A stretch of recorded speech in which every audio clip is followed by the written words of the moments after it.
आमच्या नेत्या खासदार सुप्रियाताई नुकतं ज्यांचं भाषण झालं आदरणीय आप्पासाहेब 2च मिनिटं दिली असल्या कारणाने सन्माननीय व्यासपीठ उपस्थित माता भगिनी, खरं म्हणजे आप्पासाहेब एवढ्या सकाळी एवढ्या महिला जमल्या की खरोखर या ठिकाणी आपल्यावरचं प्रेम आणि आपलं संघटन कौशल्य या ठिकाणी आमच्यासाठी देखील एक प्रेरणादायी आहे. आज भरपूर मुद्दे बोलण्यासारखे, परंतु मी फक्त लाडक्या बहिणीवर 2च मिनिटं बोलणार आहे आणि त्या ठिकाणी थांबणार आहे. महाराष्ट्रामध्ये 31 जागा ज्या वेळेला महाविकास आघाडीच्या आल्या 3-4 जागा फक्त शिंदेना बोनस मिळाल्या, तिरंगी झाली. 3 ठिकाणी 47 मतांनी बळजबरीने हिसकवली आणि ते सुद्धा 3 वर राहणार होते. आमचे राष्ट्रवादी अजितदादाकडे 1 वर राहिला आणि भाजपा 8 वर गेली. आपण 40च्या पुढे निश्चितपणाने आजही गेलो आहोत आणि तिथे सरकार प्रचंड घाबरलं. एवढं घाबरलं की आज सुद्धा इलेक्शन घ्यायची त्यांची हिंमत नाही. काल इलेक्शन कमिशनने प्रेस घेतली, त्या ठिकाणी हरियाणा आणि काश्मीरची निवडणूक लावली, पण महाराष्ट्राची निवडणूक लावली हिंमत त्यांनी काल त्या ठिकाणी दाखवलेली नाही. म्हणून त्या लाडकी बहीण योजना अनेक योजना आता येऊन राहिलेल्या आहेत, बिलकुल यायच्या यांच्या घरून देत नाही.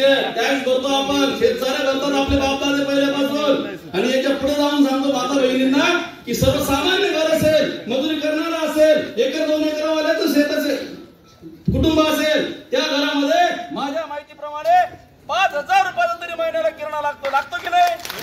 12 महिन्याला किती झाला? 60,000. किती झाला? 60,000 येतो झाला त्याच्यावर. मला सांगा 60,000चा किराणा जर 12 महिन्यात लागतोय तुमच्या घरात, प्रत्येक बसलेल्या माऊलीच्या घरात, अहो तेल, मीठ, मिरची, आटा, मसाला याच्यावर ब्रिटिशांच्या काळात सुद्धा काही टॅक्स नव्हता. काँग्रेसच्या काळात तर संपूर्ण सूट होती. या भयंकर अशा सरकारने जे ब्रिटिशांनी टॅक्स लावलेले या देशात गोरगरिबाच्या अन्नधान्यावर, रोजच्या खाण्यापिण्यावर, त्याला यांनी 18% जीएसटी लावला. 60,000ला 18% करा, किती होतात? श्रीराम पाटील साहेब गणित पक्का आहे तुमचं. 9 ते 10,000 रुपये होतात. कपडा, लत्ता, चप्पल, बूट, चष्मा, टिकली, बांगडी, सांगितलं आता मगाशी ताईंनी. आपल्या साडी, चोळी येतात माहेरी, आपल्या लेकी बाळी, सर्वांना लागणाऱ्या सगळ्या वस्तू आणि म्हातारा म्हातारीच्या गोळ्याही सोडल्याने हो त्याच्यावर 18%. म्हणजे वर्षाला 50,000 रुपये साधारणतः प्रत्येक कुटुंबाला या सगळ्या गोष्टीवर लागतं. त्याच्यावरही टॅक्स आपल्या वेळेला 1-2% होता, औषधावर तर नव्हता, कपडा लत्त्यावर होता. 18% ते पुन्हा 9-10,000 20,000 तर असेच काढून नेले. पहिले मागच्या 2 वर्षापूर्वी सगळ्या माता भगिनींना विचारतो मी, इलेक्ट्रिकचं बिल किती यायचं? 200-300 यायचं ना आपल्या गरीबाच्या घरात. हा, आता किती येत आहे? 1100 आपला गरीबाचा घरमा. मी तुम्हाला कदाचित 2 गावाला तर आपला गरीबाचा घरमा आता किती आहे? 1100. म्हणजे दर महिन्याला 800-900 वाढले. 12 महिन्याला 12,000 येऊन गेले. अन्नधान्यावर 10,000 येऊन गेले 12 महिन्यात. कपड्या लत्त्यावर 9-10,000 येऊन गेले. झाले का 30,000? गॅस सिलेंडर गरीबाच्या घरात जर असेल तर वर्षाला 4-5 लागतात. किती? 2-4 उठलं.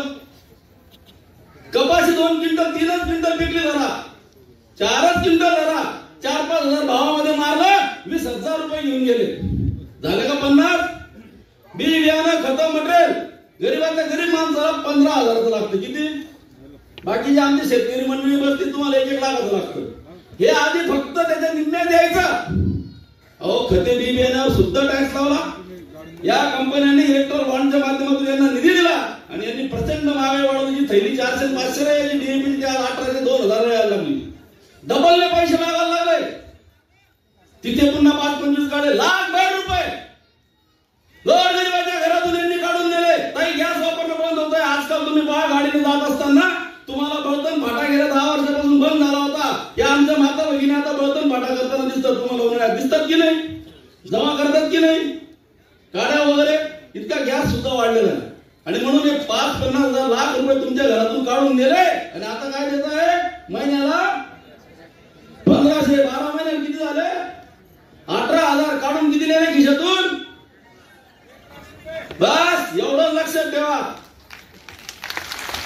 आधी म्हण होती आवळा देऊन कोळा काढणे, आता तर कोथळा काढून आवळा देऊन राहिले.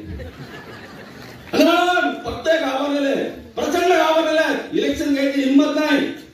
आप्पासाहेब आपण म्हणाला नार पारच्या संदर्भात आपण आंदोलन चालू केलं जिल्ह्यात. कल्याणला झालं, नंदुरबारला झालं, एवढ्या गावावर हे सरकार, फडणवीस जलसंपदा मंत्री, हे सरकार एवढं घाबरलंय. सोप्या भाषेत सांगतो ते तुम्हाला, गब्बर पहवटा लावू आहे. बघ घबराय, तात्काळ राज्यपालाला आदेश काढायला लावला संध्याकाळी, नारपार योजना अध्यादेश. अहो केंद्र नाही म्हणतोय पत्रकार बांधव, राज्य हो म्हणतोय. जे 2019 पवार साहेबांच्या मार्गदर्शनाखाली महाविकास आघाडी सरकारनं नारपार योजना करून मंजूर केलं होतं. उद्धव ठाकरे साहेब मुख्यमंत्री असताना विधानसभेत विधान परिषदेत मंजुरी मिळाली, एसआरटीची मंजुरी मिळाली, केंद्रात गेलं, केंद्राने आता ते नाकारलेलं आहे. लोकांचं आंदोलन सुरू झालं आणि यांनी ते मंजूर केलं. ताई साहेबांना आम्ही विनंती पाठवलेली आहे, कलेक्टरला काल पत्र दिलेलं आहे, तिथं थांबा शनिवार आहे तरी ताई साहेब निवेदन द्यायला येत आहेत, नारपारावर द्यायला येत आहेत. आणि सगळ्यात शेवटचा मुद्दा घेतो की जे शेतकरी आज 5,000 अनुदान आहे त्यातल्या 40% लोकांना कपाशीला सोयाबीनला अनुदान नाही, कारण त्यांची ई पीक पेरा लागलेला नाही. मला सांगा, या गोरगरीब माता भगिनी यांच्या घरचे तुम्हाला ई पीक पेरा लावायला जमणार आहे का मोबाईलवर? म्हणून 40% लोक त्या ठिकाणी वंचित ठेवले. तेही निवेदन देण्याचा विचार आहे. आपण सर्वजण मोठ्या संख्येने आला. मला 2 मिनिटं बोलायची संधी दिली, माझ्या 3 मिनिटं झाले, 4 मिनिटं झाले, माफी मागतो. या ठिकाणी थांबतो. धन्यवाद.